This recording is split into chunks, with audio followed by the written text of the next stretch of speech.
Hello guys, my name is Lego Liga Bricks. In today's video I will be showing you my newest creation. Let's get right into it. So as you can clearly see, I have made something a little bit more different this time. I didn't make another truck or another bus. I decided to make a spaceship. And it's inspired by the Podracers you would find in Star Wars. And this took me a lot of time to make because I don't usually make spaceships and I wanted to make it look as good as possible. So I used some very interesting building techniques throughout the build to make it visually as interesting as possible. At the back you can see a big thruster which was created using track pieces and a lot of other pieces. It's a very fragile build, that's why I have built a stand for it, it's quite hard to pick up. I also use minifigure hands as little flaps at the back of the thruster.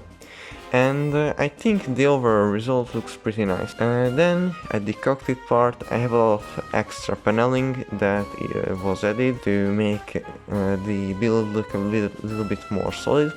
The sides of the build are on an angle, making it even more fragile and complex. Then at the front you have a little windshield, it's nothing big, it's just a little small windshield.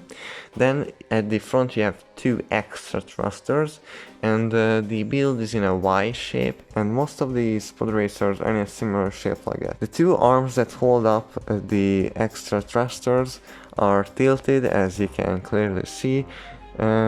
They are on an angle as well to make the build even more interesting. I tried to do some greebling at the side of these arms.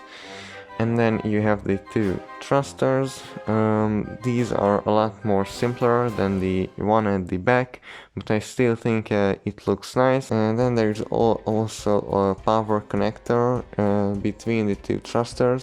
It was pointed out to me that those don't really make a lot of sense because the build already has the two arms, so they are kinda necessary, but I think it adds a nice bit of color to the build, so I think I'm going to keep them. I also made a stand for the build to make it easier to carry. The stand is very simple, it's dark tan and black. I don't have a lot of dark tan, so that's why it's not the best thing in the world, but I think it gets the job done for a stand. I also made some pretty cool pictures for this MOC. I spent a lot of time photoshopping them, it took way too much time, and I think they turned out pretty nicely. And well, I hope that you guys enjoyed this video. If you did and you haven't subscribed yet, be sure to. We are getting pretty close to 300 subscribers, and if you will like this video, and I would really appreciate that. Thank you for watching and keep on building as always.